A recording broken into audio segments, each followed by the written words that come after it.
interpretation in English, French, Russian, Spanish, Arabic, and in Thai. If you would like to choose your language, which we highly recommend, you can click the interpretation button on your Zoom tool and select your language of choice. If you're using a desktop, the interpretation should be visible at the bottom of your Zoom. If you're using a phone, you'll have to click the three little buttons, click interpretation, and click your language. So we'll begin in just a minute or so, and I'll repeat this message again in about 30 seconds.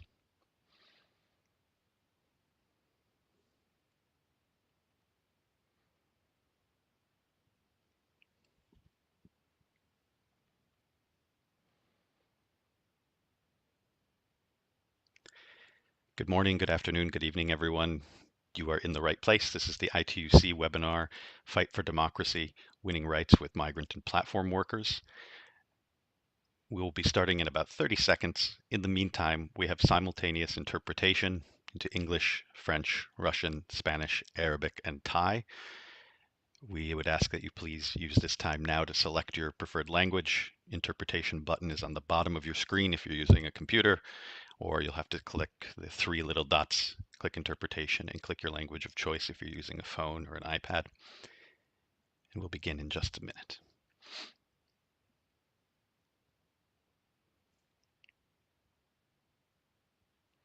Okay, let's get started.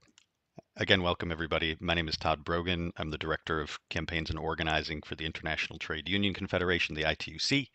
You're joining us for the second of 4 webinars as part of our Fight for Democracy campaign this year. The last webinar, which was just a couple of weeks ago, focused on the fight for our livelihoods, specifically on the deregulation agenda and its damaging effects on democracy at work in societies and in global institutions. And now we're focused on the second front of our fight, which is the fight for our rights.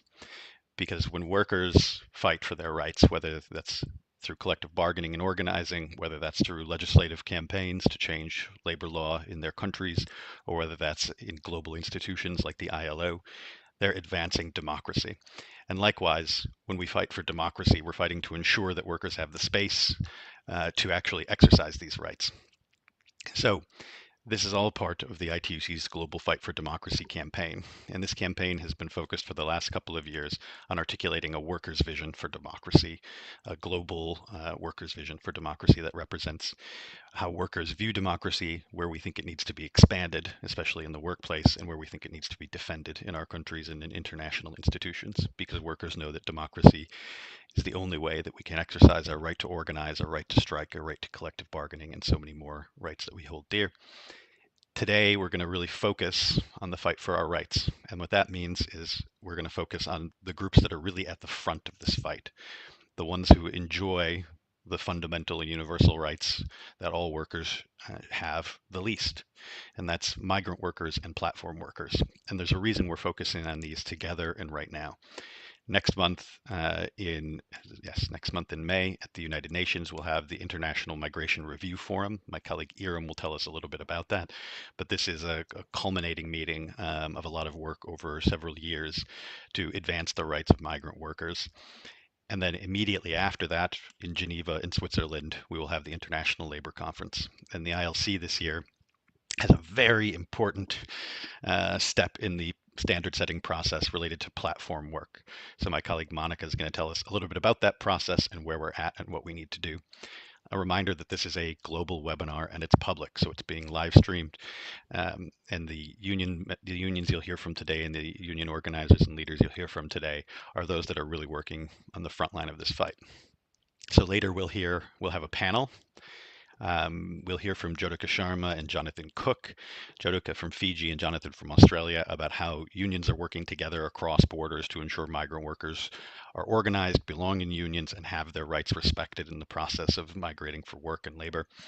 We'll hear from Frida Mwangi from Kenya, from Kugwo, Kenya, which is affiliated with Kotu Kenya, an ITUC affiliate, about her work organizing platform workers, many of whom are migrant workers.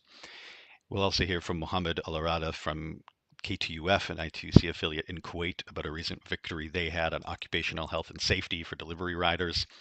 and we'll hear from Roberta Turi from Cigil, Italy, about a recent court victory that's affected platform workers in that country. Before we go to our panel, though, I'm going to invite two of my colleagues who are experts on these issues to speak to us a little bit about them. The first is going to be my colleague Iram. Iram Arf is the policy advisor at the ITUC in the Equality Department, working on non-discrimination in the world of work and equality. And her work has been focused on advocacy and capacity building for achieving a world free from violence and harassment, including gender-based violence, and for ensuring a rights-based governance of migration that protects and fulfills migrant workers' labor rights. And it's on that second topic that Iram's going to be talking to us today about the IMRF and what's going on. So without further ado, I'm going to give the floor to Iram, and then after that, we'll hear from Monica about the situation globally on platform work. Iram, the floor is yours. Thank you very much, Todd, and thanks to everyone who came to join us today. It's very important topic, and migration, of course, it has always been a part of life. It's not an exception. People have been moving to find better working opportunities, but also to escape human rights violations, persecution, inequalities, and now increasingly also because of conflicts and unfortunately, climate change and environmental degradation as well. We know the estimates right now show that around 285 million international migrants are living across the world today, and a large majority of them are actually migrant workers, making up about 5% of the global workforce. They, harvest food, they clean hospitals and treat patients, look after families, but unfortunately, despite their contributions, great contributions to our societies and economies, they are remaining one of the least protected workers on earth, as Todd has also mentioned. They are 3 times more at risk of forced labor compared to national workers, and they are trapped in precarious jobs, denied social protection, and are forced into silence through employer-tied visa schemes, through fear of detention and deportation, language barriers, and racism, amongst other things. And migrant women in particular in, for example, domestic work and care work, face even harsher realities of isolation, discrimination, and even violence. And this is not unfortunately accidental. It is part of the system that creates specific vulnerabilities for migrants and migrant workers. But it's also not only about migration and migrant workers. As we all know, we're living, unfortunately, in a period of backlash against human rights and democracy, driven by the far right and authoritarian forces. And these forces know exactly what they're doing. They target all workers, but they single out migrant workers in particular as the easiest scapegoat. They blame migrants for lower wages, for job insecurity, and failing public services, while protecting the actual culprits, which are exploitation, deregulation, and corporate greed. But trade unions, I think we know the anti-migrant agenda is not an attack only against migrants, but all workers and labor rights for everyone, because when migrant workers are denied their rights, standards fall for all workers. When migrants are silenced, wages are driven down, and democracy itself is also deepened when fear replaces solidarity.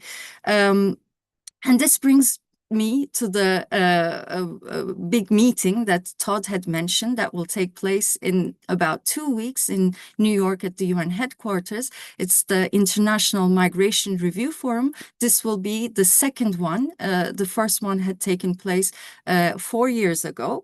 And governments and other stakeholders, including trade unions, will gather to assess progress on how global compact for migration that was adopted in 2018 by governments at the UN General Assembly is being implemented and what has been the progress, and to make new commitments in terms of actions to take in the next 4 years.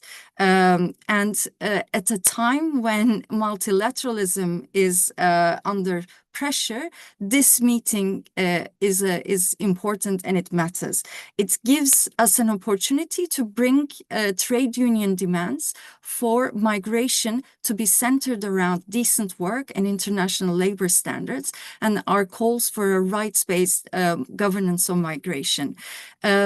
We have been with our affiliates at national level, also in regional reviews that were taking place in 2024 and 25, bringing our demands to this fora, and already have been playing an important role, our national affiliates at the ground. And now we will take all this work to New York in 2 weeks. What we have been demanding has been around a worker-centered and rights-based approach to migration that is not instrumentalizing migrant workers to, fill employers' demands or supposed skill gaps in different countries, but truly to achieve decent work for everyone. And our long-term solutions include requests for rights-based pathways. What we see is an increasing use of temporary labor migration, which actually lead to precarious work and exploitation. And instead of that, we are calling for rights-based pathways, which fully protect labor rights and lead to decent work, as well as social protection, equal treatment, and fair recruitment, amongst others. I will post in the chat, we just today launched our report that we will be taking to the International Migration Review Forum, which assesses how governments have been faring in their implementation from a trade union perspective, which outlines our demands. And also, you will hear from the panel many examples, but also the report includes many more, how trade unions are actually working with migrant workers, how trade unions are, ensuring their rights are protected across the world, as a call also for social dialogue in migration, because again, this is an area where we see significant gaps. Another key thing that we have been demanding and will continue to do so is, of course, the right to organize and collectively bargain, which is, again, migrant workers are disproportionately excluded from these rights, while all workers are facing increasing challenges. But we know freedom of association is crucial. It's not an add-on. It's not an extra. It's a crucial tool for upholding standards and ensuring decent work conditions for all workers. Again, we will post in the chat. We did a report last year covering these two specific rights, and again, what trade unions across the world are doing to organize migrant workers, and showing that actually organizing migrant workers is not a threat, but it's a stabilizing force for democracies as well.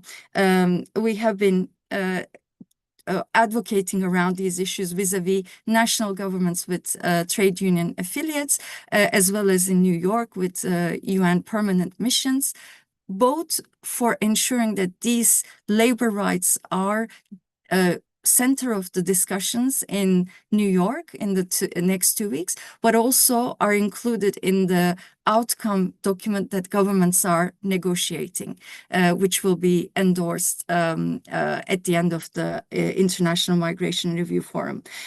Just to say, finally, our message is clear. We call equal rights for migrant workers, and this is not a charity. This is the foundation of decent work for all workers.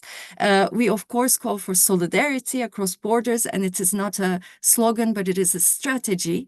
This is how we protect all workers. And defending migrant workers is defending democracy for us all. role and at the IMRF and following up the IMRF to bring what the outcomes of that discussion is to our national context to ensure that they are implemented in a rights-based manner will be the follow-up to that. With that, I stop. Thank you very much, Todd, and thanks to everyone for listening. Thank you so much, Iram, for that quick overview of what we're doing at the global level and what's coming up in the next couple of weeks. The reports that Iram has mentioned are already in the chat now, thanks to the comms team. So we have the 2025 organizing report, as well as some of the demands and the outline for the IMRF. Thank you very much, Iram. Next, we're going to turn to Monica. Monica Tepfer is a legal officer in the ITUC Legal and Human Trade Union Rights Department. Monica is also the sort of key liaison for the ITUC with the workers group at the International Labor Organization in advance of the standard setting process on platform work. What does that mean? That means that anywhere we are talking about platform work, you will see Monica.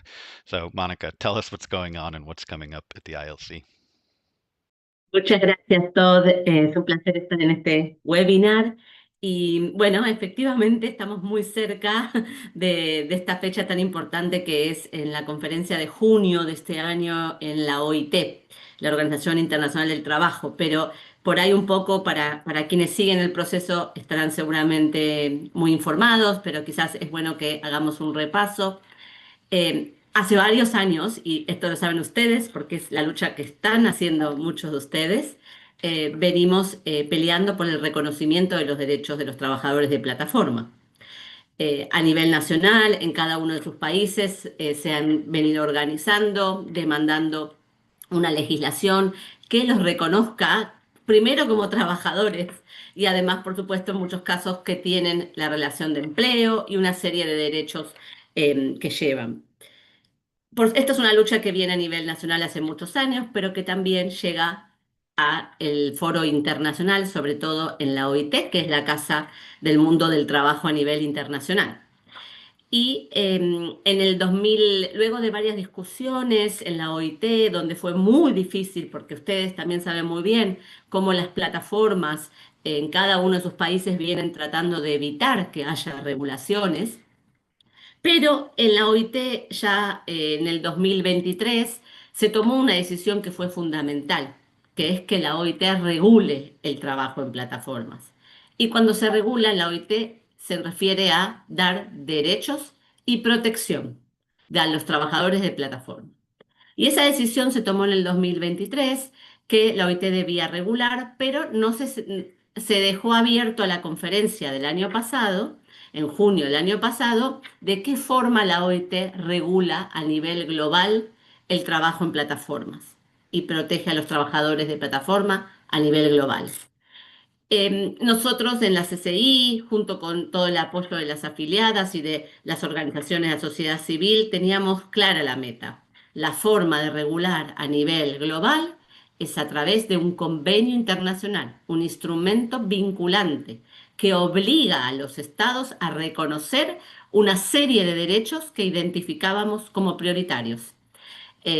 Conocen la campaña porque el Departamento de Organización y de Campaña que dirige Todd y todo su equipo han estado presentando todo lo que llamamos el toolkit, ¿no? La caja de herramientas para la campaña, con un objetivo claro, que haya un convenio y que ese convenio que sienta las bases mínimas de derechos esté acompañado por una recomendación de la OIT.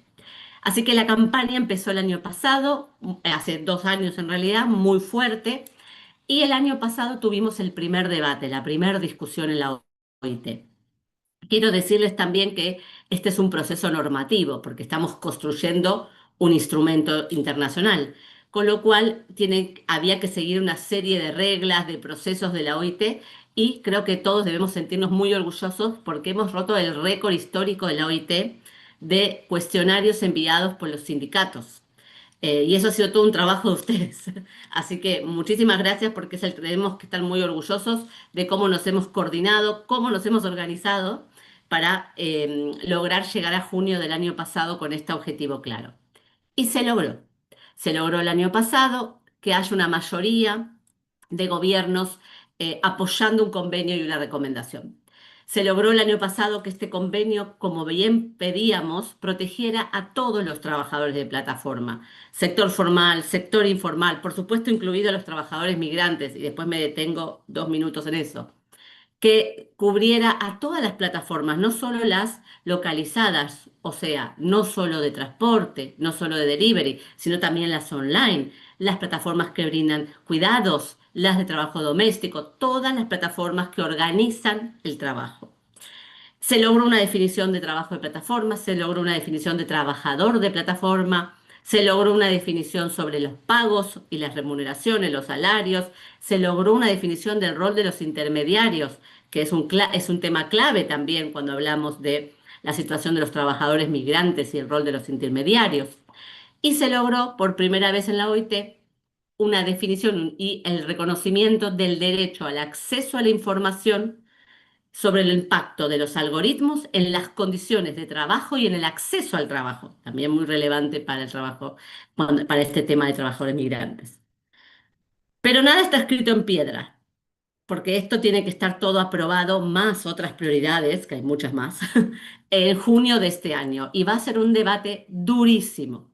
Sabemos que va a ser un debate durísimo porque enfrente nuestro están las mismas plataformas que en cada país están haciendo lo posible para no reconocer los derechos a los trabajadores, pero por suerte seguimos teniendo un gran apoyo de los gobiernos. Los gobiernos entienden que además de proteger a los trabajadores, que es lo que más nos importa a nosotros, hay también un tema de dinero para ellos. ¿Dónde están los impuestos? ¿Quién está pagando la seguridad social de la gente que está trabajando en sus países? ¿Qué pasa cuando hay un accidente y el trabajador no tiene cobertura y va al hospital público? Las plataformas no están pagando nada en sus países. Entonces entendieron también esa mirada económica, que es muy importante. Así que un poco la convocatoria, y sé que todo luego va a hablar de la campaña, pero necesitamos continuar con este apoyo fuerte de los convenios, de los gobiernos para este convenio. ¿Qué queremos conseguir? Además de que se apruebe el convenio con los derechos que ya describí. Por supuesto, el reconocimiento de la necesidad de tomar medidas puntuales para los principios y derechos fundamentales de todos los trabajadores de plataforma, incluyendo libertad sindical, negociación colectiva, la necesidad de tomar medidas concretas para la salud y seguridad. Sabemos perfectamente cómo es la situación de los trabajadores de plataforma en materia de salud y seguridad, cuántos accidentes. También el tema de violencia y acoso, que es muy específico. ¿Está el convenio 190? Sí, pero queremos medidas concretas para los trabajadores de plataforma. Queremos medidas concretas para los trabajadores migrantes. Hay un artículo en el convenio, uno solo, pero que aborda específicamente la necesidad de evitar las prácticas abusivas y de prevenirlas y repararlas. También hay un artículo vinculado que está en la recomendación, pero lo queremos en el convenio, que está vinculado con el pago de las comisiones. Sabemos perfectamente que eso está prohibido, sobre todo para los trabajadores migrantes que muchas veces se encuentran atrapados en situaciones de prácticas abusivas porque tienen que pagar para trabajar. Ese es un principio que tiene que estar claro, la prohibición de pagar por trabajar. Por supuesto, también queremos más derechos sobre los algoritmos, no solo la información, queremos ser consultados, queremos tener una voz para poder negociar cómo impactan los algoritmos en las condiciones de trabajo. Queremos que nos expliquen, queremos entender cómo se calcula el pago y la remuneración. Queremos también que haya una revisión humana de la decisión que se toma en forma automática y la posibilidad de poder reclamar si esa decisión humana dice que efectivamente fue una decisión injusta, la de desactivarnos, como dicen ahora. Por eso pedimos una protección especial para la desactivación injusta y el proceso para reclamar. Los trabajadores de plataformas queremos poder tener acceso a la justicia en el país donde trabajamos. Hoy que sabemos qué sucede, trabajamos en un país, en Argentina, pero si hay un problema hay que ir a reclamar al país donde está situada el domicilio legal de la plataforma, Holanda, por ejemplo, o Inglaterra, o otro país, un país, un trabajador en Argentina tiene que ir a reclamar a Europa, eso por supuesto es sumamente injusto, hay que reclamar dónde se está realizando el trabajo. Esas son una serie de las demandas, la protección de los datos, por supuesto, también. Y para finalizar todo, este es un momento crucial. Venimos trabajando mucho, estamos en la recta final. Sé que vamos a hablar de campañas, pero por favor es muy importante contar con todo el apoyo de ustedes, seguir movilizando a nivel nacional, presionando a los gobiernos que pueden ir a Ginebra, pero que tienen que volver con un convenio. Muchas gracias. Thank Thank you very much, Monica, and much appreciated. I've also posted in the chat links to information about the ITUC campaign that Monica references and our most recent toolkit. The toolkit's available in multiple languages on the ITUC website. So with this global context setting, I think we see here that we're not just looking at how unions are fighting for migrant and platform workers to ensure their rights are respected, although that's critical to what we're doing, but also to ensure that employers and anti-democratic forces can't exploit them to erode conditions for all workers in our countries and in our societies. And so with this in mind, I'm going to turn to our panel. So I'm going to quickly introduce our panel. We'll have two questions posed to them, and so we'll go through each twice, and then we'll turn to a question and answer session. So very quickly, we're joined today by Jyotika Sharma, who is the Executive Officer of the Fiji Trades Union Congress, as well as the Chair of the ITUC Women's Committee internationally. Jonathan Cook is the National Organizer of the Australia Workers Union, which is an affiliate of the Australia Council of Trade Unions. Frida Mwangi is the national chairperson of the Kenya Union of Gig Workers and an advocate for fair work and digital labor rights. Mohammed Al Arada is a former secretary and consultant with the Kuwait Trade Union Federation and leads the expatriate labor office there. And Roberto Turi is a member of the National Secretariat of Nidilcigil, which is the Italian trade union representing self-employed workers, freelancers, and platform-based workers. So we have a super interesting group of people calling in at all times of day, and we really appreciate you, especially Jyotika in Fiji, which is why I've put you up first, where it's approaching 10 p.m. So the first question that's posed to our panel is, what are the challenges for organizing and representing either migrant or platform workers, depending on which you're talking about in your country? And we know this will vary and be different. We're asking you to keep your interventions to 5 minutes so that we can have a full discussion and have time for Q&A. But again, what are the challenges for organizing and representing migrant and platform workers in your country? First, I'll turn to Jyotika and then Jonathan, and then we'll follow with Frida, Mohammed, and Roberta. Jyotika, the floor is yours.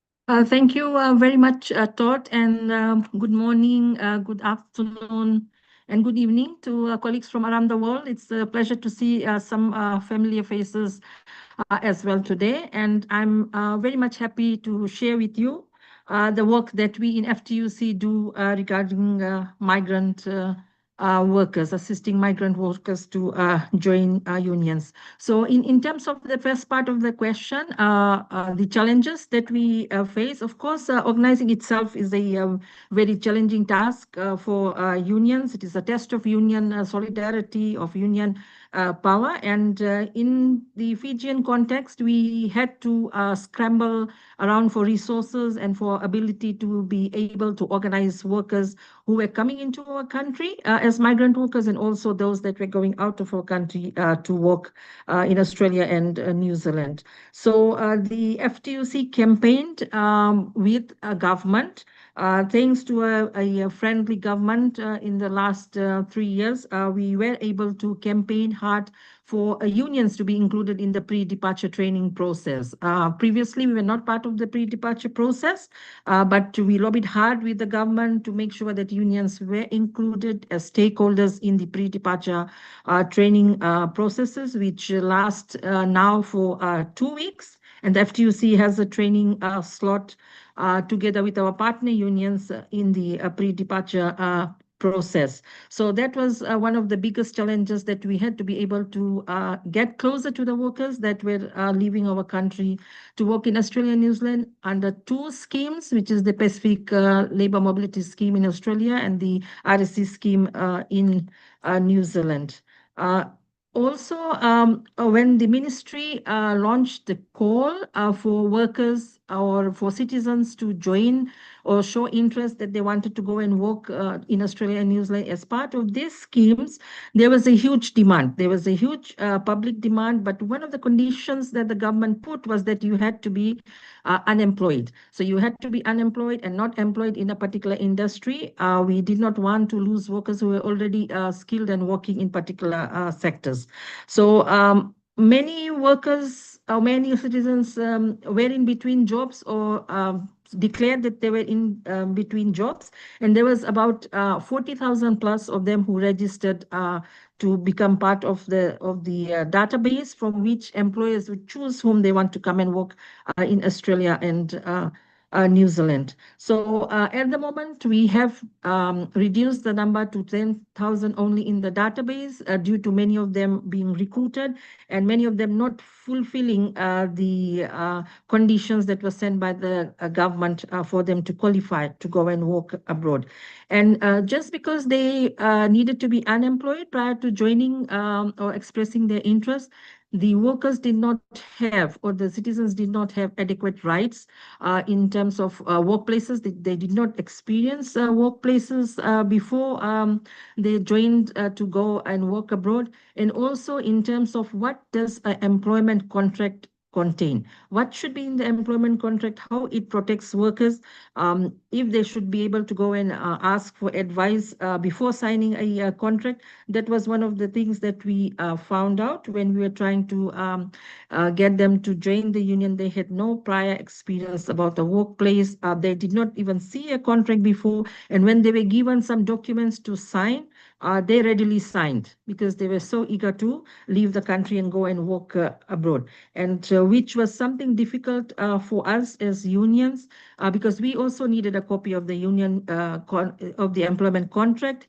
We needed to vet the contract. We needed to make sure that the contract contained the minimum, at least the minimum terms and conditions of the employment when they moved over to work in Australia and New Zealand. So trying to explain to them the reason that they needed to join unions, the benefits, the advantage of why they should become unionized and what the union does for workers worldwide. I think that was something that was a challenge for us in the beginning, but we are getting there now. We have mobilized our resources to be able to address this issue quite well.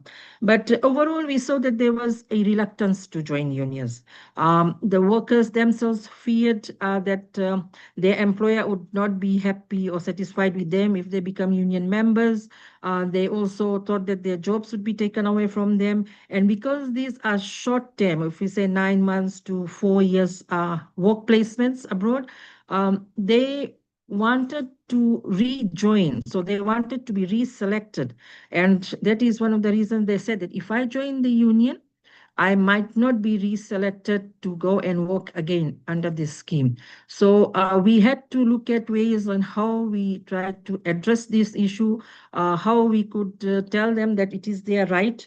Fiji has ratified Convention 87 and 98, and that they need not fear that if they join the union, they are doing anything wrong. So we had to sort of speak to them one-to-one to try to explain to them this is what their right is, what is applicable in Fiji and in Australia. And the same for workers coming into Fiji.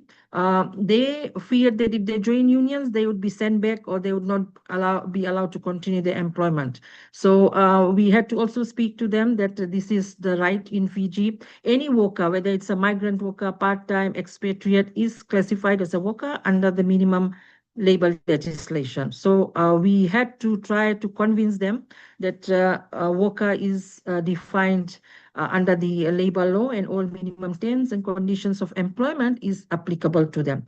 And the other challenge that we faced was in terms of language barrier. So our training team at the FTUC, they also carry out trainings or orientation sessions, the recruitment in the vernacular, in the Fijian language, so that we are able to explain to them better in terms of what we are trying to explain to them. And my last point here in terms of the challenges is the culture shock. So when you say you are going to work in Australia or New Zealand, they see bright lights, they see everything much greener than what is here. And because some of them have not even worked in workplaces, we find that they are very much shocked in terms of the kind of culture we have here in Fiji and what they face when they move abroad. So also our training program explains to them in terms of what to expect. Australia is a very big country. And you will see here in terms of the geographical spread of the whole country, Fiji is a speck on the map, and this is like so many times bigger. So we need to explain to them, to show them that the country is much larger. It's not similar to what we have in Fiji. And in terms of the country of origin, you will see at the bottom of the screen, Fiji has about 5,000 workers as of February 2026 data, and the same with Timor-Leste and Vanuatu, slightly higher with about 6,900 workers. And where do these workers go to? Majority of them go to the agriculture sector, and they work as farm workers or fruit pickers, and also in the meat processing industry as meat workers. So the challenges are many, but I thought I'll just share 3 or 4, and then I'll come back with the strategies in the second part of the question. Thank you very much. Thanks so much, Jyotika. Let's move. We have Australia on the screen right now, so let's move right over to Jonathan on the other end of this this transit between Fiji and Australia. Jonathan, the floor is yours. Thank you, Brother Todd. Yes, g'day everyone. Here in Australia, the current stats say that 31.5% of all Australians are born overseas, and 48% of Australians have at least one parent who was born overseas. We are a migrant country. Our workforce is a migrant workforce, and it is extremely important to our economy that we have a safe, ethical migrant workforce for Australia's economy to continue to grow and prosper into the future. We have 2 main streams in Australia, the skilled and unskilled streams. And my union, the Australian Workers Union, is an agriculture union, and we're also a primary industry, healthcare, broad sectoral union. But our interests for the purpose of today is about agriculture. Agriculture in Australia is extremely migrant dependent. Since 2006, when we brought in the working holiday visa subclass, agriculture has become extremely dependent on especially backpackers coming in from Europe, Southeast Asia, and all over the world. This has been an unmitigated disaster in terms of ethical sourcing of workforce. My union sponsored a documentary made about working holiday makers called 88 Days a Slave, in which our government's settings forced people into 88 days of designated work in order to enjoy our beaches and our coffees and our surf. And that has been a horrific abrogation on our history, and working holiday makers continue to come in to Australia today, I would say thanks to the work of our members in slightly better conditions, but the working holiday maker scheme continues to be a serious problem for workers. Workers find it extremely hard to engage with the safety nets that other Australian workers have because of the fear they have around their visa status. On top of that, there have been conservative governments that have run broad-based campaigns demonising migrant labour, migrant workers, migrants as the ill of all of our society in such a way that it just makes it hard for workers to even speak up because they've got the entire media industrial system in our country against them. Having put all of that into context, somehow out of COVID-19, something good happened in our migrant system in that we ended up with the Pacific Australia Labour Mobility Scheme, or PALM as we call it. PALM is extremely important for the Australian economy. It's extremely important as a part of our geopolitical. It puts us in our region, and it makes us a neighbour to these countries that have unmitigated risk by the climate change crisis in the region, and it funds in not just aid but in circular skills and financial relationship between Australia and the Pacific. However, despite the fact that this system was set up by a conservative government in Australia, this is an extremely protected visa class. It is run by the government. The department has its hands in picking the employers. It has its hands in setting the wages and conditions of these workers, and it has its hands in the support mechanisms. And most importantly, it puts unions as part of it. It is a tripartite plan for labour mobility. And this is a way forward. The hardest thing for us, for migrant workers, is trying to explain that we are not a charity. The union movement is not here to solve the ills. We are here for collectivism. We are here to bring people together. But that is much easier when everyone looks like me, a white man with a beard, and we have all shared interests. It is much harder when you start going across cultures, across communities, across religions. And so those challenges remain. And when we talk about the solutions, the only way we solve any of these problems is by building people's power and reminding ourselves that my union was formed in 1886 on the back of shearers who came together. And today we fight the same ills of capitalism and rampant profiteering of workers' labour by reminding workers that they have the opportunity to come together. But when we talk about those under a visa system of any description, we know that they are fundamentally less powerful, and the only way we can solve those problems is by working together. Here, here. Thank you, brother. I think you've made very clear too the connection to democracy that we strive to articulate in this. This is not just critical as the policy is and the technical work that all of our colleagues do is. It's really critical to understand the role that organizing migrant workers plays in battling back against the far right and battling for democracy. All right. Now we're going to switch to a different part of the world. We're going to turn to Africa, and I'm going to invite our comrade Frida Mwangi from Kugwo to take the floor for a few minutes and tell us how she's organizing platform workers, many of whom are migrants in Kenya. Frida, the floor is yours. 5 minutes. All right. Thank you so much, Todd. And so Kenya Union of Gig Workers actually is the first union in Kenya that is trying to organize platform workers.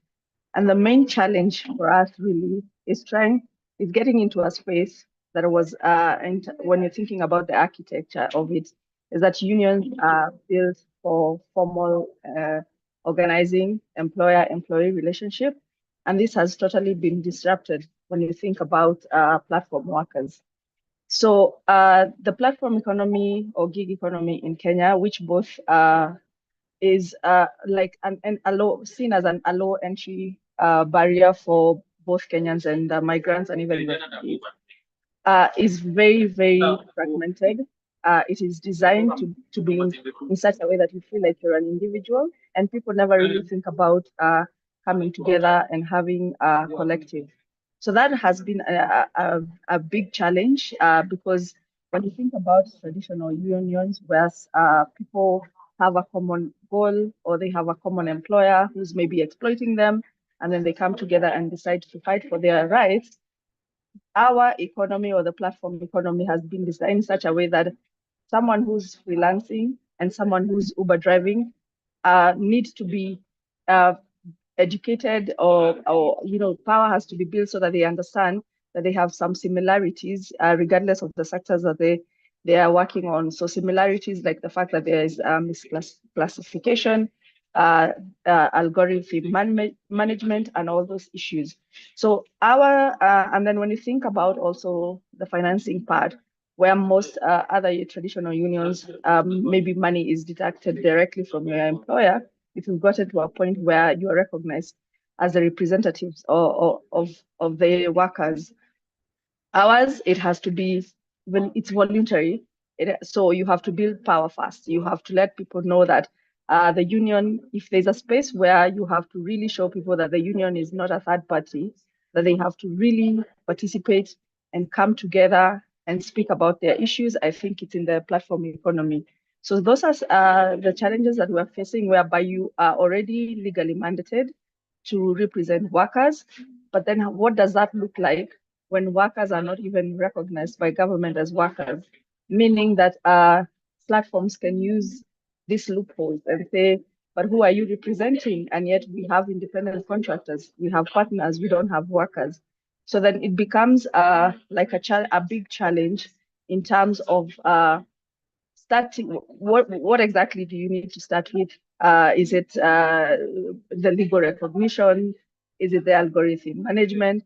What does collective bargaining look like in this space? So, but we as Kubwa, which is one of the things that I'm going to talk about when you're talking about the maybe the innovative ways we've found to be working for us, are facing such challenges. And then when you think about the refugees, they've been in camps for over 30 years, and yet they were supposed to be transitioning. So, and some of them are even given their daily bread. So then how do you expect them to be paying membership fee?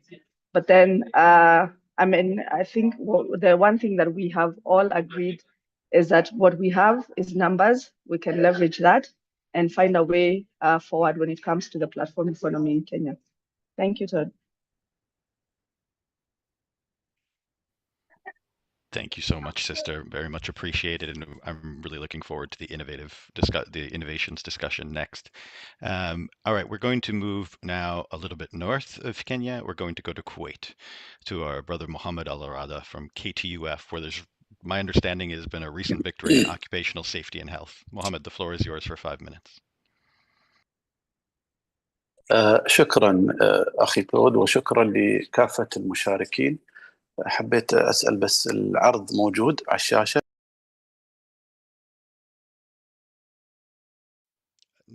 Not yet. Try hitting share again.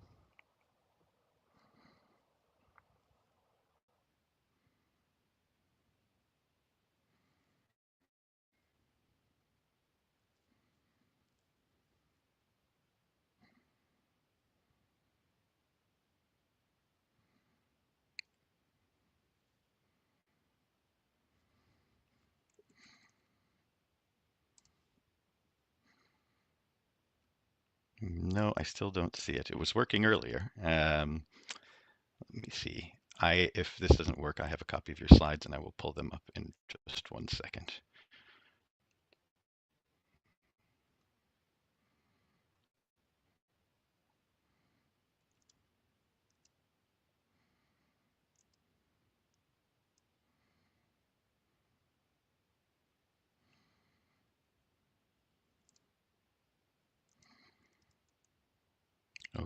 Okay, I'm going to share your slides for you, Mohammed, so you can just tell me when you want to move.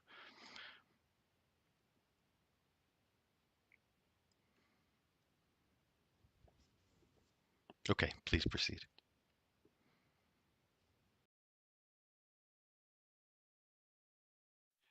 You're on mute, brother. Oh, you need to come off of mute. Sorry. شكرا. بداية الجميع يعلم أن عالم العمل متغير ومتجدد، وفي المقابل ارتفاع لعدد العمال في العالم. هنا تقع مسؤولية كبيرة على الاتحادات العمالية ويكون جهدها متواصل. Next please.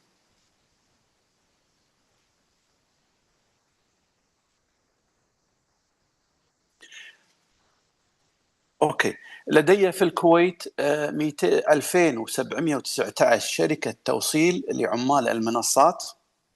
نحن مسؤولين عن 174 جنسية تعمل معنا في داخل الكويت، وسأذهب دايركت إلى التحديات. Next.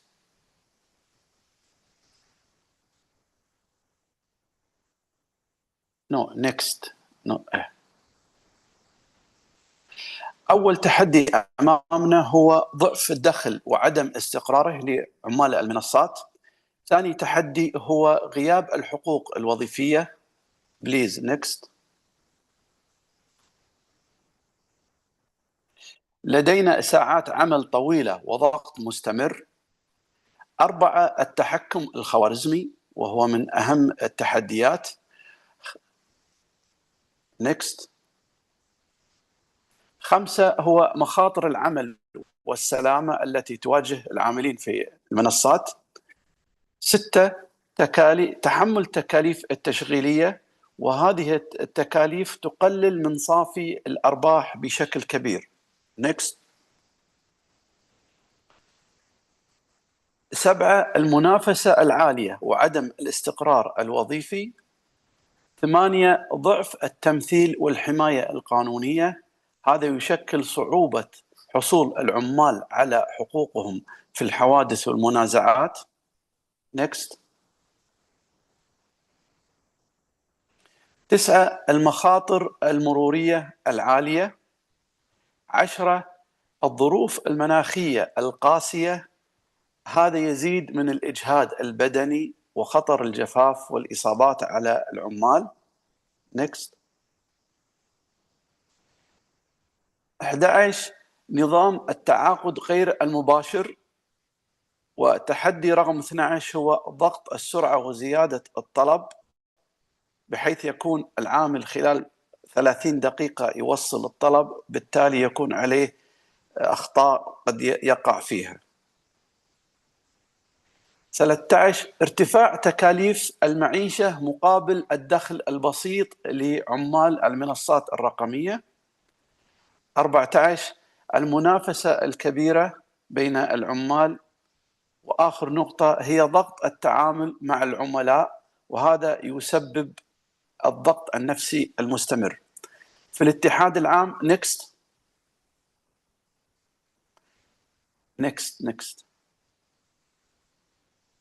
Yes. في الاتحاد العام نعتمد اعتماد كبير على التوعية العمالية، وأمامكم بعض البوستات التي نوجهها للعمال ب 14 لغة أو 15 لغة متغيرة، نحثهم على الالتزام في عدم العمل في أوقات الظهيرة من الساعة 11 صباحا إلى الساعة 4 مساء. وشكرا لحسن الاستماع. Thank you so much, brother. A tour de force of the problems facing platform workers in Kuwait. I'm going to go northwest now, and we're going to go to our last speaker to talk about challenges, and then we're going to come back to everybody a little bit shorter time to talk about what we're doing to win. So I'm going to turn the floor over to Roberta from Chile. The floor is yours. Thank you and good morning, everyone. Okay, I'll try to have, yes. Okay. So my name is Roberta Turi.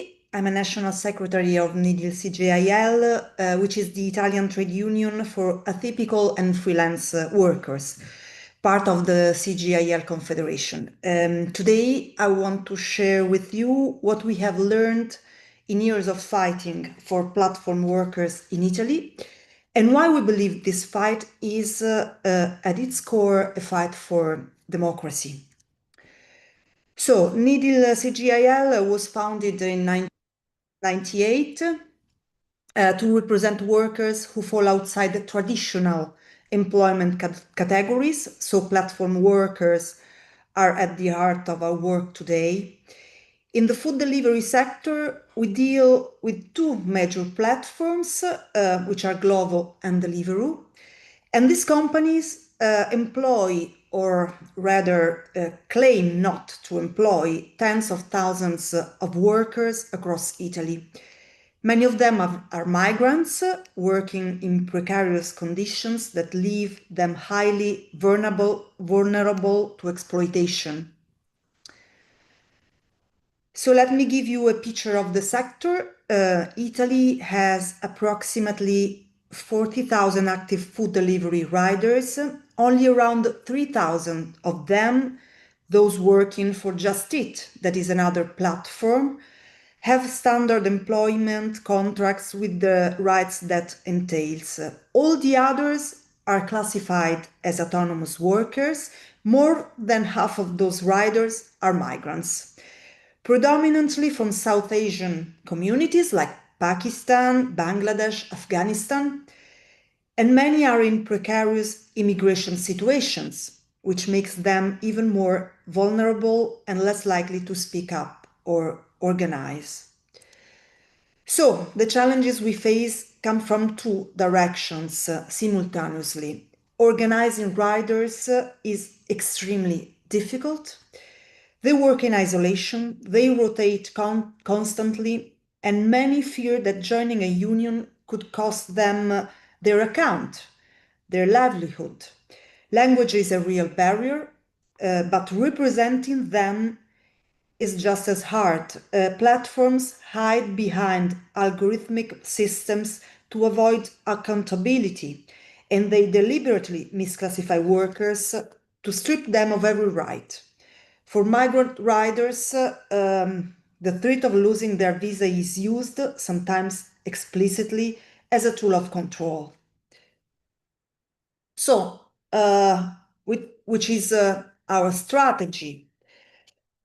Our response rests on three pillars working together. First, systematic legal action, not isolated cases, but coordinated litigation designed to create precedents that change the rules for everyone. Second, inclusive organizing. We recruit and train union representatives from the same migrant communities as the riders. We produce materials in Urdu and other languages, their languages. Third, individual support, because every case we handle builds up the trust that makes collective action possible.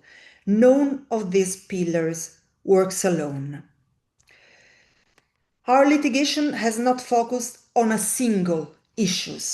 It has opened fronts simultaneously. On employment status, courts across Italy have consistently found that riders are hetero-organized workers entitled to full labor protections. Italian courts so have found that riders, although formally self-employed, are in fact controlled and directed by the platform through its algorithm, and are therefore entitled to the same protections as regular employees. Unfortunately, we didn't change the collective conditions, but we had this yes what courts said. On collective dismissal, we had the Uber Eats case that set a landmark precedent because mass termination ruled unlawful, and so a compensation was paid to every worker. On health and safety, we forced Glovo to engage with workers' safety representatives for the first time. And on the algorithmic front, one of the most innovative battles, the Bologna Court of Appeal confirmed that the Deliveroo's ranking system discriminated against riders who went on strike or took sick leaves. And after all these courts, all these fronts, we have won concrete union rights. So now we have, for example, weekly meetings on arbitrary deactivations. So we discuss with the platforms about them. And for example, we have a payroll deduction and an in-app trade union notice board. So, for us is something good for workers. Thank you. Wow. Thank you so much, Roberta, for this. So I think we see it can feel like our panelists are talking about different things, but you see a common thread through all of this, which is the idea of building collective union power, the idea that migrant workers and platform workers are workers, and like all workers entitled to particular rights. Some countries we're managing to win court battles for those fights, and others we're working globally to try to bring this to bear in the international institutions and make sure the work that you're hearing on the ground is reflected. So now we're a little bit behind time, so I'm going to compress the next section a little bit and ask my speakers for our help. But I do want to go back through our panel one more time before we turn to questions and ask, what are we doing about a lot of these challenges? We've heard a little bit on the strategy from Roberta. We've heard a little bit from Mohammed on some of what they're doing to ensure they're speaking in all languages to people. But I want to go first to Jodica and then Jonathan again, and then Frida after that. If you could shorten it below 5 minutes to the extent possible, tell us a little bit about what you've done that's new for Fiji, or what you've done to actually address all of the challenges you laid out for us at the beginning. Jodica. Yeah, thank you, Todd. I have a picture on the screen, and this is one of our strategies. This is one of our breakthroughs that we have that has resulted from the work that we have been doing. And in this picture, three of us are in this webinar. Jonathan and Lati from the Australian Workers Union. And this is our partner organization, a partner union in Australia with whom we do the recruitment or the organizing for the workers that depart to work in Australia. And as a result of the work that we are doing, we were able to successfully engage in union-to-union cooperation, and an MOU was signed between the Fiji Trades Union Congress and the Australian Workers Union to organize and recruit workers at source before they departed Fiji. So you can see there's the signing and the picture taken in September 2024 as a result of the work that we are doing. And the other issues or milestones in terms of the challenges that we face, we have been able to increase our time slot for the fortnightly orientation sessions that we conduct as part of the training with the ministry. And there are various other stakeholders, and we have to share the time of the 1 and 2 weeks with them. So we have been lobbying hard from 45 minutes to now 2 hours. This is also a milestone breakthrough for us from the union movement. It took us 2 years, but we have achieved that. In terms of contract vetting, it's a bit irregular, but we are getting there in terms of sharing the contract with the unions so we can better assist the workers who are departing.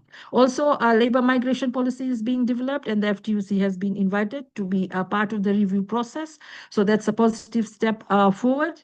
In terms of access to the ministry, we have regular consultations with the ministry in terms of the issues we face when we speak to the workers or when the workers come to us with issues, grievances, or things that they do not understand. And in the FTUC resource base, we have had to increase the number of organizers we have. We have had to train them so that we are able to better assist the workers in terms of recruitment. And one of the major milestones in the last month, we have launched the FTUC Migrant Resource Center. This has been in the making for 1.5 years, and finally we're able to launch this MRC, which is a help desk for both workers that are coming into the country and those that are going to work outside, and their families. They need advice, assistance, any information. They want to report a complaint, a grievance about their family members who are working abroad. They need any information about their work conditions here or abroad. They can come to the FTUC Migrant Resource Center. And the last strategy or milestone, we are about to sign a MOU with the New Zealand Council of Trade Unions. And through the NZCTU, we have been able to reach out to the Amalgamated Workers Union. We are drafting the MOU and training our organizers on how we should assist the workers that are going to work in New Zealand workplaces. So hopefully in the next 2 months, we are able to ink the deal, a similar one to Australian Workers Union with the NZ Union. So I'll stop here and then come back if there are any questions. Thank you for the opportunity once again. Thank you so much, Jodica. Let's hear the second half of this from our brother in Australia, Jonathan.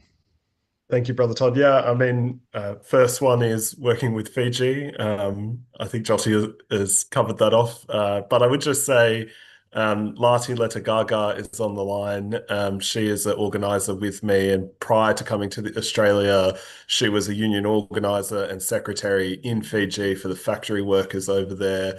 And again, I'm a big white dude with a beard, but Lati looks, sounds, and speaks like our Fijian workers, and that is a huge difference. It really does make the difference. As Sister Roberta was saying, that inclusive organising is so important, and even just the relationship that Lati had with the FTUC made that union to union work so much better, and again, so much easier. And again, that's why that working together is the main thing that we can do.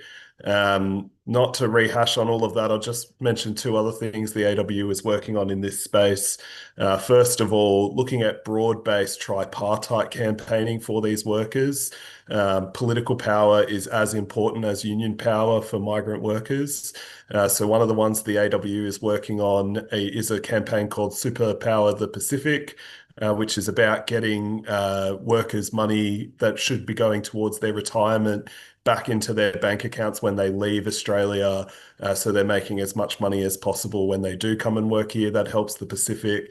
But it's also something that the employers support. It's something that the communities support. And so it's one in which we just need the political power to make that happen. Right now, the Australian government taxes my workers about 50% of their retirement funds, 35% of which is just revenue raising effectively for my government. And that is something that has to change. And the AW has been building power amongst migrant workers by doing a campaign that's supported not just by my members, but also by their bosses. The other thing that I think we can all learn from is only slowly working through the Modern Slavery Act reviews in Australia is how we use social auditing for workers. Retailers, fast food companies, the big businesses in agriculture all have this, SMETA standard or similar social auditing process. And all of those are about ticking boxes for the retailers and not focused on outcomes for workers. And in Australia, we have a standard called Ethical Clothing Australia in the garment factory industry. We've obviously seen Industrial and similar global unions go after this type of organising around social auditing and around supply chain organising. And so in the PALM scheme, we're also looking at how do we make sure that PALM workers, migrant workers, are the ones at the front of those audits, and that we remember that the reason social audits exist is because workers are exploited, and so workers should be at the front of that process answering to it. And in such, the Australian Workers Union, along with the Retail Union here in Australia, which is the SDA, and the Transport Workers Union, the TWU, we have an alliance called the Retail Supply Chain Alliance. We all work together to organise the supply chain. And we have MOUs with the two big supermarkets in Australia, which is Coles and Woolworths, which make up about 80% of the retail supermarket chains here in Australia. And we as unions work with those retailers, and they are doing a good job of trying to make sure that their social audit process and their ethical supply processes put workers at the front of the reason they do it, not just to tick a box for their shareholders. And so that type of organizing has to go across the supply chain. Thanks so much, Jonathan. And please, I put some of them in the chat, but if you can share some of those projects and links so people can learn more. We have a very active chat. We have a lot of people asking for more details and information on that. Speakers, if you want to share your slides, please let me know. I can share them, or you should be able to upload them in the chat. If you're not able to, let me know and I'll share them if you want. We have some people asking for them. Let's move away from the Asia Pacific region into Africa, back with Frida in Kenya, who is ready to tell us about some of the innovative ways they're organizing as the first union for gig workers in Kenya. Floor is yours. All right. Thank you so much. And I think for us, the first innovative thing we did was to have that union getting certified last year in September as the first one. The second thing is the Ministry of ICT and the Ministry of Labor are looking to create a digital labor policy in the country. And I mean, we are going to be included in the technical working group. So that gives us like a real seat on the table and the decision-making table, unlike any other time. Then I would say, because a lot of what we understood is that as much as people were working in the platform economy, they never really thought about their issues being labor issues. So we are creating a lot of awareness, and because we are talking about platform workers, we have leveraged on social media a lot, creating, I would say, material tools that people are used to watching a lot. Apart from that, we also are having conversations through podcasts, webinar series, just to make sure that people are educated in this space. Because in other areas where we are talking about ILC, maybe most platform workers might know, it's not the same here in Kenya. So you have to start from the beginning and explain everything to everyone so that they can understand where we are and also understand that the power that they hold at this particular time and why it is important right now. So I would say for us right now, our biggest job is building power. And because we already had social media communities before we had a union, we had associations before we had a union. Now, as a union, we are leveraging on that to having conversations with the different associations from the different sectors, so that now they can understand that as much as we have been fighting as associations, there's a limit when it comes to labor issue. And if you want power, this is a space to be at, so that we can be able to win this fight together. Yeah, so I think for us, that's where we are right now as in Kenya. Thank you so much, Frida. And Marika will be joining you, I think, on the ground next week. So we'll see you there, and looking forward to hearing more about the meeting that you have next week. Okay, let's move back to Brother Mohammed in Kuwait, and then we'll finish this section with Roberta before we turn to questions. I am following your questions in the chat. Mohammed, you showed us a little bit of what KTUF has been doing with migrant workers. If there's anything else you wanted to add, please feel free now. شكرا تيد. Please slide number 13. Okay, 1 second.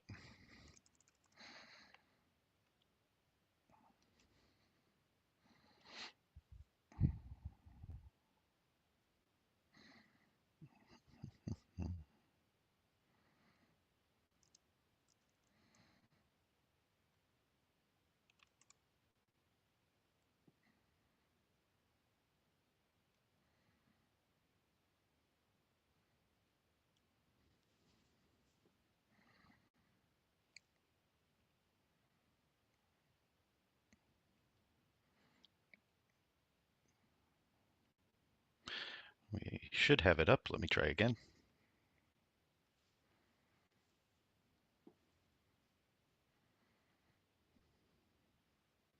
Okay.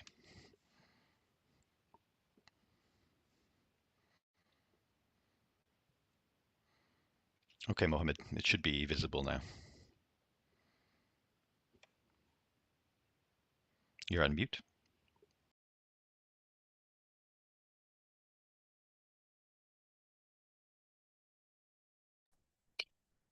يبذل الاتحاد العام لعمال الكويت جهودا كبيرة للدفاع عن حقوق ومكتسبات العمال الوافدين أو المهاجرين في دولة الكويت. احنا عندنا عدة استراتيجيات لتجاوز التحديات. أولها رقم 1 هو تنظيم عمال المنصات تحت مظلة نقابية في الاتحاد العام لعمال الكويت. رقم 2 التفاوض المستمر مع شركات المنصات وفتح الحوار من أجل تحسين الأجور والعمولات.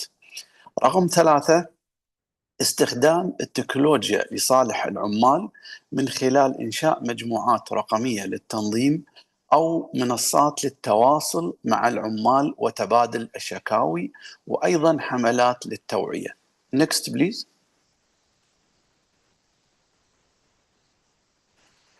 4 بناء التحالفات كالتعاون مع المنظمات والاتحادات الدولية كما يحدث الآن في هذه الورشة.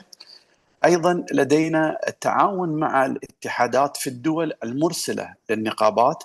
الاتحاد العام وقع أكثر من 50 اتفاقية تعاون مشتركة، وأيضا داخل دولة الكويت نعمل مع جهات حقوقية. رقم 5، رفع الوعي والتمكين. نسعى إلى تثقيف العمال بحقوقهم القانونية وكيفية التعامل مع العقود غير الواضحة، وخصوصا في حالات الفصل التعسفي أو خفض الأجور.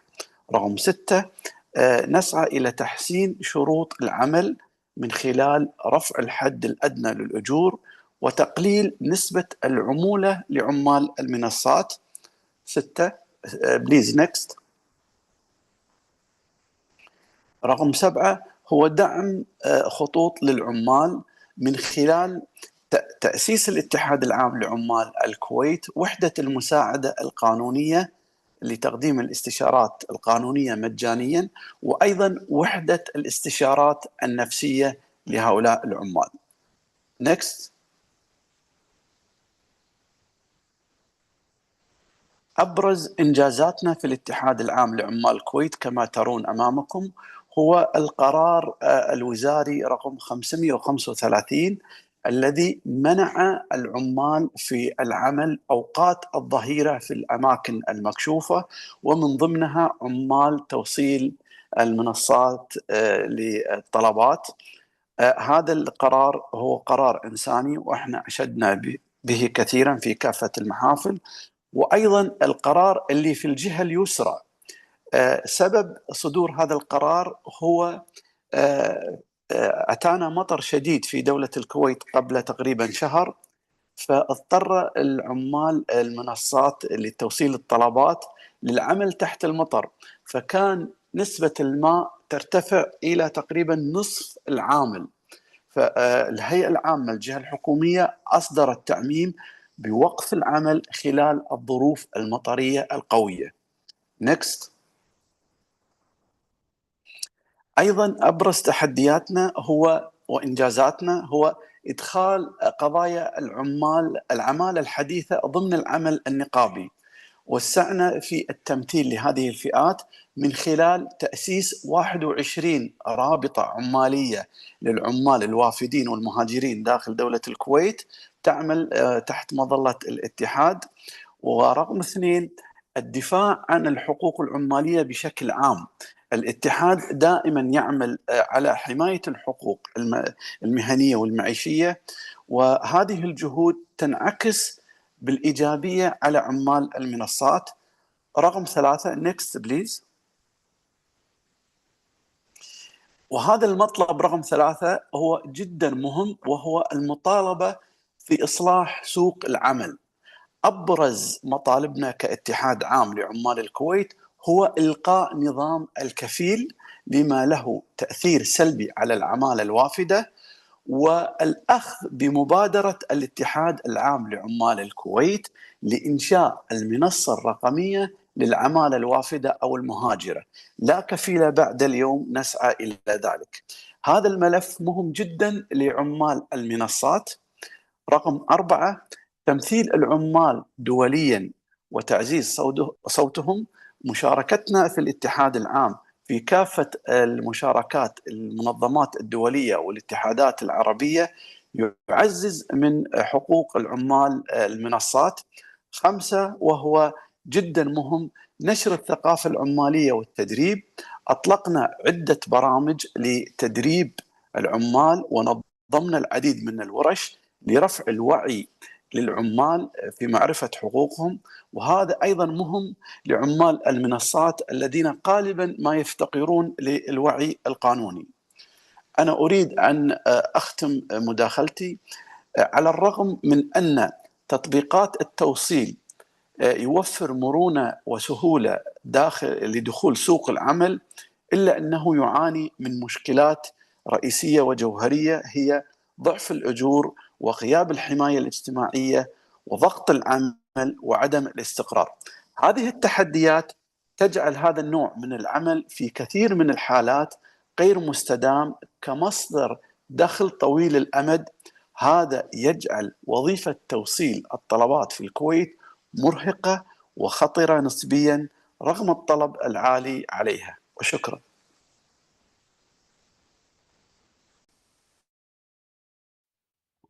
Thank you so much, Mohammed. There's a few questions already coming in for you, so we'll turn to you again shortly. Roberta, please close us off. How Yes, are we winning in Italy? yes, we hope so. Okay. So what's happening now? So I want to tell you about the development. Oh, sorry. Yes. That we believe is unprecedented in European labor law, and it began with our systematic union work. Over years of litigation, individual cases, and pressure, we accumulated evidence that the platforms were not just bending the rules, they were systematically exploiting workers in desperate needs. That evidence reached the prosecutors at the Milano prosecutor's office, and they acted. So, let me explain what judicial oversight in Italian controllo giudiziario means, because it has no direct equivalent in most legal systems. In Italy, when a company is found to have systematically broken the law, a court can appoint an external supervisor, a judicial officer, who literally steps inside the company and monitors its operations. So Glovo and Deliveroo are now under this measure. They are accused of exploiting workers in conditions of economic vulnerability, particularly migrants. This is a criminal charge, not a civil one. If they fail to comply, their Italian operations can be seized or shut down. This is unprecedented for a food delivery platform anywhere in Europe. So the prosecutor's findings were damning. The platforms were not just paying low wages, they were structurally targeting workers in desperate situations, particularly undocumented migrants, because those workers could not fight back. Wages were below the poverty line. Deactivation was used as a tool of discipline with no right of appeal, and today a judicial supervisor is embedded inside both companies. They are required to regularize workers and bring pay above a minimum threshold. Conditions have not changed yet, but we expect significant developments in the coming weeks. We are watching closely as trade union. So why should this matter to you? Because Glovo and Deliveroo operate in your countries too, of course, with the same model, the same algorithmic control, the same deliberate exploitation of migrants' vulnerability. What we have demonstrated in Italy is that systematic patient litigation combined with the inclusive organizing can generate the kind of evidence that moves not just labor courts but criminal prosecutors. The Italian experience shows that when platforms behave like criminal enterprises, they can be treated as such. That is a lesson for the entire movement, we think. So I want to close with this. Platform workers, and especially migrant platform workers, have been told for years that they are invisible, that they are replaceable, that the algorithm decides their fate. In Italy, we are proving that wrong. We have moved courts, we have moved prosecutors, and we are moving slowly the platforms themselves. So the battle is not over, but the direction is clear. Organize with migrant workers, not just for them. Build a legal record with patience and persistence. Share what works across borders, and never mistake a setback for a defeat. Keep fighting, because democracy in the workplace, as everywhere, is never given. It is won. Thank you. Thank you so much, Roberta. I think we can all agree it's never given, it's always won. The old saying from American civil rights leader Frederick Douglass was, "Power concedes nothing without a demand." And indeed, we have to demand what we want, and that includes democracy at work for all workers. Folks, we're coming in the last 5 minutes. We have limited time for questions, but we've tried to answer many of them in the chat. There's one question that I'm going to generalize that's come in for a couple of speakers. And I'm not going to go through everybody, so those panelists who would like to reply, please just take yourself off mute and reply. The big question that's come in is, what has the corporate response been to your campaigns? This has both been posed for Kuwait in terms of limiting the hours of day for delivery during high heat, and also for Italy. Were there any challenges or threats of capital flight, of leaving the market altogether? We've seen this. I come from the U.S. state of Minnesota. When we passed a wage law there, the first thing the companies did was pack up and go. So I'd be very curious, what has the corporate response been to the work you've done to organize migrant workers, to organize platform workers, and to win rights with them? Who would like to take that and reply? Mohammed? قبل عام 2015 لم يكن هناك قرار يمنع الشركات بالسماح للعمال في أوقات الظهيرة، وكانت درجات الحرارة عالية في الكويت تصل إلى أكثر من 55 و60 درجة. بالتالي كان يصاب هؤلاء العمال بكثير من الأمراض والإعياءات والجفاف.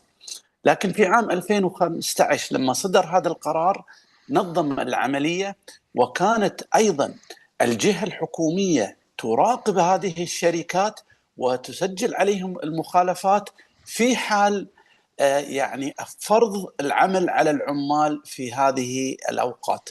وأيضا هذا القرار شمل عمال التوصيل للدراجات النارية. مؤخرا أنا أقول أن هذا القرار كان جدا إنساني وجدا يراعي ويحافظ على الصحة والسلامة المهنية للعمال. وشكرا. Thank you so much, Mohammed. Anybody else like to take that question? What is the corporate response? Roberta?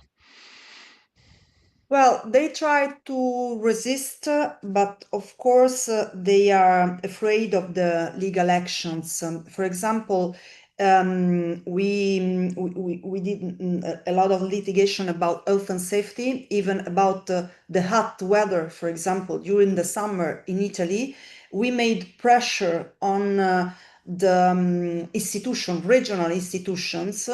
And so they had to stop workers from noon till 4 in the afternoon, because regions introduced laws even for them, even for food delivery riders. The problem is that they don't gain in that time, and this is a big problem because they are freelance, so they save their life, but they and this is a problem we need to solve. And then we discuss with the platforms every week, as I told you. So first of all, about the block of the accounts, but then about many other individual cases, because they are afraid of our legal actions. So we try to solve together, or we go to the court, and so on. So we resist. Thank you, Frida. Thank you, Roberta. All right. So this is very quickly because it's not related directly to the work that Google is doing, but the association, the Driver Uber e-hailing association, has made a big push that has now led Bolts to go to court and say that they're not supposed to be regulated by the National Transport Agency. They are not a transport. They are not a transport provider. They are digital intermediary. So that is also it's in court right now.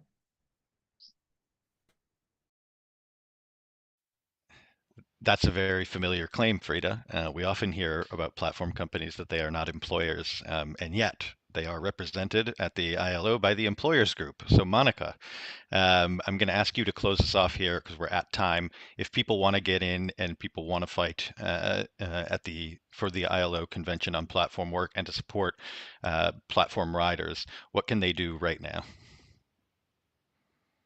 Well, I mean, we need all the support. So please, the campaign toolkit that is online and Todd already shared has the model letter that you can send to the government with the key priorities. Please do that. Share the letter, push all the pressure on the governments. And of course, in social media, so the civil society organization and as a whole can be all together pushing the momentum for us to have this convention right now. Continue working on, as you have been doing, organizing at national level, put all the campaigns and yeah, and all the supports are more than welcome. Thank you. Okay, everyone, I want to thank all of you. We've covered a lot of ground, a lot of countries, but we see a common thread throughout, which is we know what happens when platform and migrant workers are denied their rights. Not only is it wrong and do they deserve to be defended and organized with and shown solidarity, but it also brings down all of our rights. It also harms all workers, and it fundamentally harms and undermines our democracies. So if we want to fight for democracy at work and trade unionism, if we want to fight for democracy in our societies, it's critical that we organize in solidarity with platform workers, with migrant workers, wherever we are. So I hope wherever you are, whatever sector you work, you've learned something from our panelists today. I've put in the chat an email. If you want the slides, I'll get the speaker's permission and send them to you. I want to give a special thanks to all of our speakers and to Iram and Monica for introducing us, to our interpretation team, who is going 1 minute over, maybe 2 minutes over now. I want to give a shout out to Lati, who I see, but we didn't hear from today, who's on the screen and it was mentioned by Jonathan and Jodica for the incredible work that she's doing between Fiji and Australia. And I want to say thanks to everybody. Our next webinar in the Democracy Campaign won't happen until the autumn, so stay tuned. You can go to ITUC's website at ituc-csi.org/for-democracy to sign up for updates and be informed of when the next one will happen. Thanks, everybody. Have a good week.